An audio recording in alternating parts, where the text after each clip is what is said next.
Fatale is the latest thriller to come out from director Deon Taylor. It stars Michael Ealy, who is a guy having a little bit of trouble with his marriage right now, but is very successful in life. He runs an agency that's worth millions. He signs a lot of athletes to it, and one day he's at a bachelor party in Las Vegas. He meets a woman played by Hilary Swank, and hey, you know, he's having troubles with his marriage, and she seems really cool, so let's have a fling, whatnot, and then, it turns out she has some plans up her sleeve. She might be a little crazy. I was actually excited for this movie, like ironically so, because I really enjoyed The Intruder.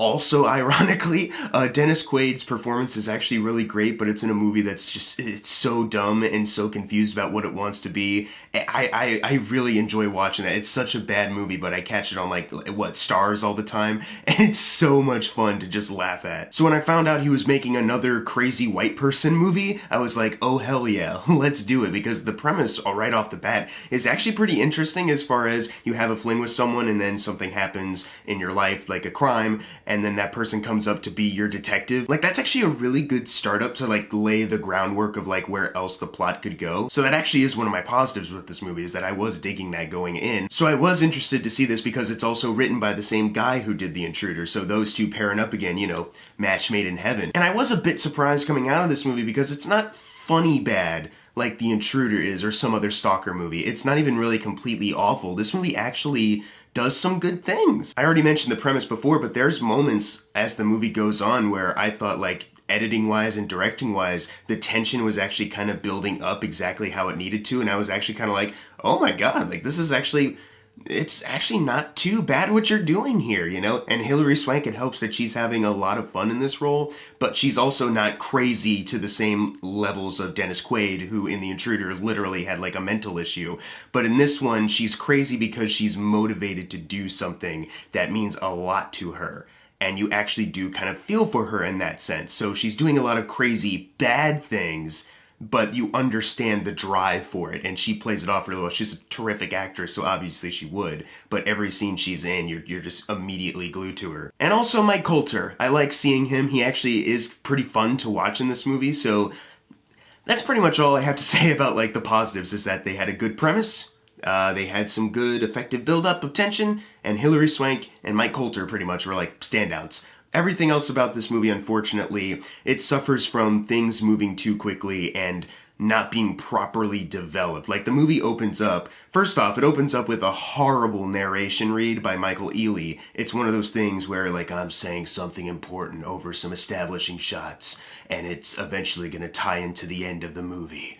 And this is pretty serious. It's one of those, and it's oh my god, can you cut it off? Can you cut this out of your movie? This, self-serious bullshit. And the way they even try to tie in the ending with, some of the shots they have, it's completely ridiculous. You know, it also doesn't help that the ending is very abrupt. Similarly to The Intruder, it's not the same where, someone dies and then the movie cuts to a close. It's still on the same levels of abrupt, though. Where, you know, it feels like there's certain things that they still need to show to, properly tie everything up, but they don't. They just end the movie. But anyways, after the opening where he reads the narration at the beginning, it's this exposition scene where he and Mike Colter are sitting with their significant others, and they're to us and everything we've built, to being rich. So you don't really care about these guys as soon as the movie opens up, but they just gave you a very basic kind of exposition of, we are very rich, we have built something.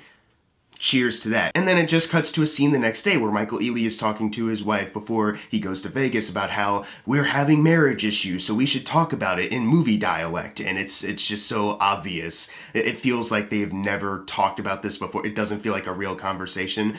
And then it cuts to the bachelor party. And I feel like the movie should have just opened up with the bachelor party. You know, just cut the fat at the beginning. I'm all for building up a world before you get to an inciting incident, but in this case, I feel like you would have a much stronger opening if you just had him already at the bachelor party and you kind of understand certain things are going wrong with his life right now, and then after he has the affair, you come back to his life and they give you a couple scenes where they establish who he is. I feel like that would have worked much better. Instead, they have some crap at the beginning that feels really lazy. It doesn't help that his marriage issues don't play a huge factor in the movie, actually, more than you'd think. The character of his wife, she's just very uninteresting, unfortunately. And there's certain parts of the movie that kind of hinges on your investment with their relationship and her character, but I'm not invested. so why should I care? There's a point later on in the movie where all of a sudden Michael Ealy's family kind of becomes important, and his mom gives him a speech like, you got this. I won't spoil it, but basically it's one of those speeches. But this is the first time we've seen his mom, so why should I be impacted by this when we have no idea who this character is other than just mom? You know, like, this character means nothing to me. And he's one of those guys where he's running this agency, but they give him a backstory real quick of, he's a former athlete and he's very, very famous, but you never get the sense that he is, other than, like, seeing his wealth, you know. Anyone can be wealthy. You don't have to be, like, an actor or an athlete. It can be someone working behind the scenes who has this much money, you know, a producer or something like that. And I thought that was the indication, but then they suddenly mentioned, like, oh, he's a famous athlete too, or former athlete. And it's like, no one's recognizing him on the street. It's not like he's got like a paparazzi that follows him or anything. Like, there's nothing to really build up these characters or this world well enough. And there's also something going on with Hilary Swank's personal life where she's divorced from her husband, and I won't spoil why or the situation surrounding it, but there's something going on with him that I also don't care about, because it's just like every once in a while they'll remind you like, hey, this is going on. But I don't care about the character. So I care about Hilary Swank, so there's a part of me that wants to be invested, but she's working off of this guy who's just, it means nothing to me. They have a kid together and you never once get a reaction from the kid, or you get a small little inkling of like what their thought process is going on. It's one of those movies where if the movie's scene isn't focused on Michael Ealy, then it's on Hilary Swank, but nobody else kind of gets their own time to shine to let their feelings out or get you in the mind space of somebody else to, you know, fully flesh out everything, because there's a character who's Michael Ealy's cousin.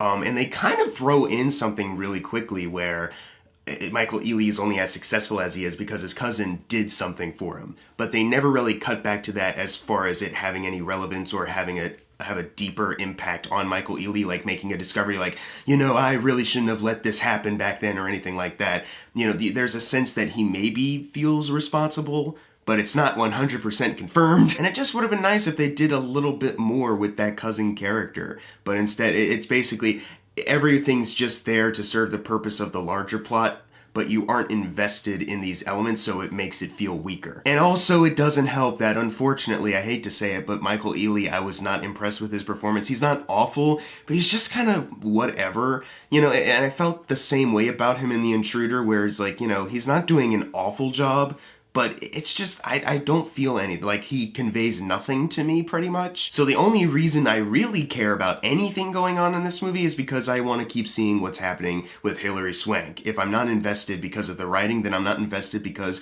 of the performance from our lead actor. So it's a combination of poor developing of characters and poor acting, and then also it's just relying on a lot of typical cliches we've seen before in some of these other movies. There's a dream sequence in this movie that at first I was like, this probably isn't a dream sequence, so what's gonna happen? And then something startling happens, the character wakes up in bed, and I was like, you've gotta be fucking kidding me. Even the score, like, I was surprised to see, like, music by Jeff Sinelli came up, and I was like, oh, I recognize him, he's done some stuff before. And I was like, okay, that's cool, it's cool to see him do this score, I'm interested. But then there's certain moments where even the score is kind of bad, like, distractingly pretty bad. And I was like, what is going on? I know this guy's done good music before. What happened with this? Why did he make the music like that? What's going on? As much as I want to enjoy the movie, because it definitely has some interesting plot twists as it goes on, where you're like, oh, okay, I'm seeing how everything is lining up now. At the end of the day, it's unfortunately another movie where the potential was much greater than the execution, where certain things just kind of fall by the wayside in service of just keeping the movie going. Like, there's literally a reveal in this movie that had me going like, oh shit, what's this all about? And they reveal further about what that was, but the person who said this is later revealed to be a liar by their own admission involving something else. So you'd think like, okay, so was that, what you said here, was that actually what was going on, or was it something else that you misconstrued? And you never really get clarification. Certain parts where certain things should be more emotional or devastating to our lead character is just kind of like one of those things where the actor isn't convincing it and he just kind of looks shocked like, no, this can't be right.